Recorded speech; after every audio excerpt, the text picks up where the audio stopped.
Hello guys, आपके अपने YouTube channel शिक्षा अकेडमी बाय आर.के. में आपका स्वागत है। आप लोगों की लाइव क्लास स्टार्ट हो चुकी है। जो डेली के रूप में बाल विकास का प्रैक्टिस सेट अपन कंप्लीट करवाते हैं और प्रैक्टिस सेट स्टार्ट हो चुका है। तो सभी लोग आ जाइए फटाफट, अपन क्लास को आगे बढ़ाते हैं। आज का जो हमारा प्रैक्टिस सेट नंबर 11 है, तो चलिए अपन क्वेश्चन को स्टार्ट करते हैं। आज का जो हमारा फर्स्ट क्वेश्चन है, यदि आप अपनी कक्षा के बच्चों में यह भावना जागृत करना चाहते हैं कि उन्हें विद्यालयी उपलब्धियों में सफल होना चाहिए, तो इसके लिए आप निम्न में से क्या उपाय अपनाएंगे? दोस्तों, इसका जो सही जवाब होगा वह कमेंट्स बॉक्स में कमेंट्स करें। वह क्या होगा?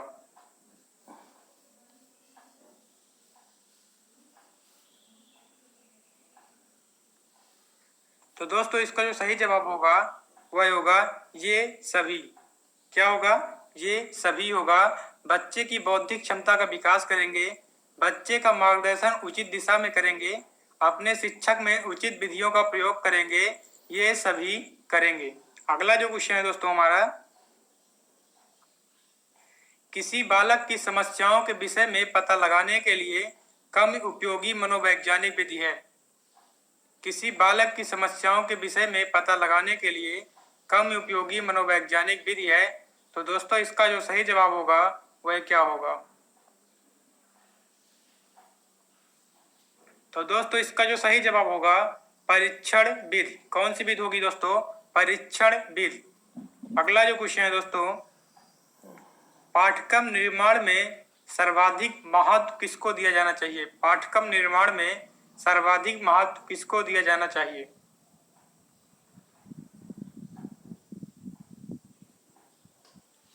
इसका जो सही जवाब होगा दोस्तों, व्यक्तिगत भिन्नता।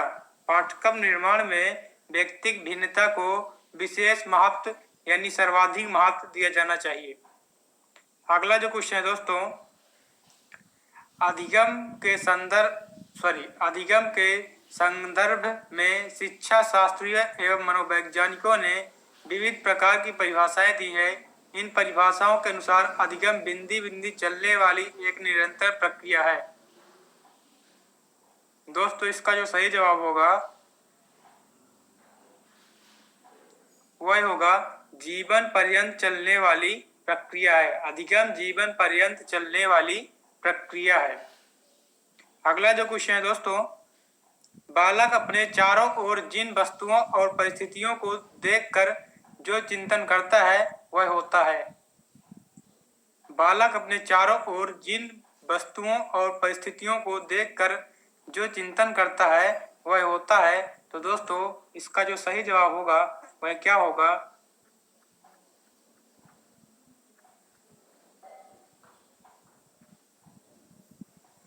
इसका जो सही जवाब होगा दोस्तों वह होगा प्रत्यक्षात्मक चिंतन। प्रत्यक्षात्मक चिंतन। इसका जो सही जवाब होगा दोस्तों वह सी होगा। अगला जो क्वेश्चन है दोस्तों, आपकी कक्षा में बच्चों के समाजीकरण में आपकी भूमिका है। आपकी कक्षा में बच्चों के समाजीकरण में आपकी भूमिका है। बच्चों की बौद्धिक विकास करने में, बच्चों का गृह कार्य करने में, बच्चों को दंड देने में। तो इसका जो सही जवाब होगा दोस्तों वह क्या होगा? इसका जो सही जवाब होगा दोस्तों वह होगा ए नंबर होगा दोस्तों। क्या होगा? ए नंबर इसका सही जवाब होगा दोस्तों, बच्चों का बौद्धिक विकास करने में। इसी तरह जो अगला जो क्वेश्चन है दोस्तों, अगला जो क्वेश्चन है,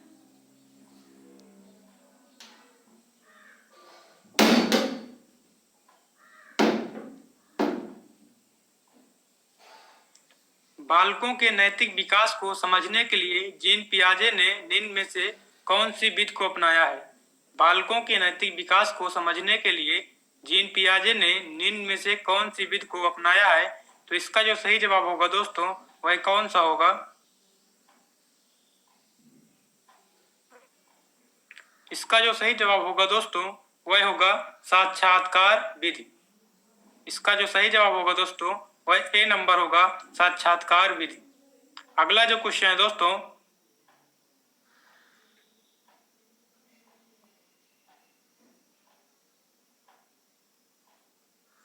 मैं कौन हूँ, क्या हूँ, मैं भी कुछ हूँ आदि ऐसी प्रबल भावनाएं विकास की किस अवस्था की ओर इंगित करती हैं? मैं कौन हूँ, क्या हूँ, मैं भी कुछ हूँ आदि ऐसी प्रबल भावनाएं विकास की किस अवस्था की ओर इंगित करती हैं? तो दोस्तों इसका जो सही जवाब होगा वह क्या होगा?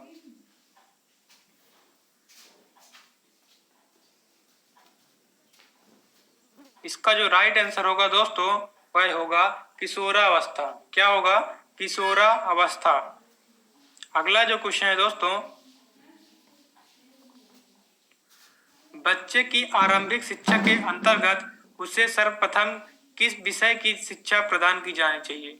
बच्चे की आरंभिक शिक्षा के अंतर्गत उसे सर्वप्रथम किस विषय की शिक्षा प्रदान की जानी चाहिए? तो इसका जो सही जवाब होगा दोस्तों वह होगा भाषा की शिक्षा प्रदान की जानी चाहिए। सर्वप्रथम बच्चा भाषा को सीखेगा दोस्तों। इसी तरह जो अगला जो क्वेश्चन है दोस्तों, अच्छे शिक्षक का उद्देश्य निम्नलिखित में से क्या होना चाहिए? अच्छे शिक्षक का उद्देश्य निम्नलिखित में से क्या होना चाहिए? दोस्तों इसका जो सही जवाब होगा, अच्छे शिक्षक का जो उद्देश्य होना चाहिए जीवन के नए मूल्यों, नए विचारों व परिवर्तनों का स्वागत करना। एक अच्छे शिक्षक का ये उदाहरण है दोस्तों, या उद्देश्य। अगला जो क्वेश्चन है दोस्तों, बाल केंद्रित शिक्षा में पाठ्यक्रम का स्वरूप नहीं होना चाहिए। बाल केंद्रित शिक्षा में पाठ्यक्रम का स्वरूप नहीं होना चाहिए। इसका जो सही जवाब होगा दोस्तों वह क्या होगा? बाल केंद्रित शिक्षा में पाठ्यक्रम का स्वरूप नहीं होना चाहिए।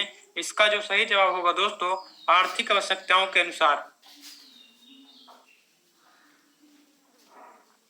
अगला जो क्वेश्चन है दोस्तों,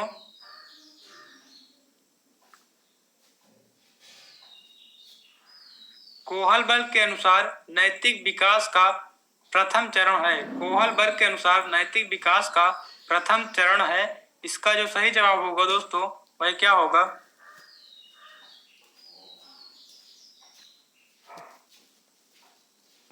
कोहलबर्ग के अनुसार नैतिक विकास का जो प्रथम चरण है दोस्तों वह होगा दंड और आज्ञा पालन की अभिमुखता।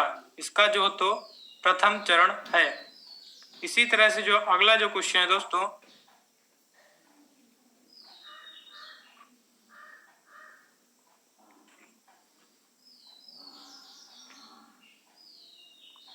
आपकी कक्षा में एक विद्यार्थी TEN को NEFT तथा SAW को WAS पढ़ता है तो वह ग्रस्त है।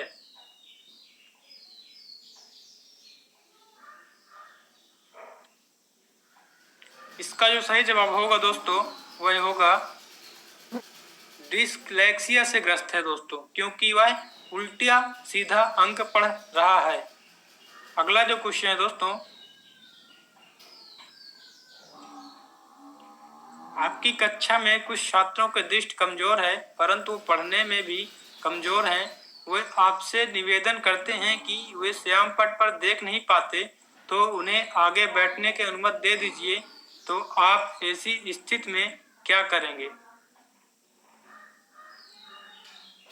इसका जो सही जवाब होगा दोस्तों वह क्या होगा? तो इसका जो सही जवाब होगा दोस्तों वह होगा उनकी इच्छा अनुसार उन्हें आगे बैठने देंगे जिससे वो श्याम पट पर लिखा देख सकें। इसका जो सही जवाब होगा दोस्तों वह सी होगा। अगला जो क्वेश्चन है दोस्तों, अगला और हमारा जो लास्ट क्वेश्चन है दोस्तों, शिक्षा की पाठचर्या बदलती रहनी चाहिए क्योंकि समाज शिक्षा को इसके लिए विवश करता है,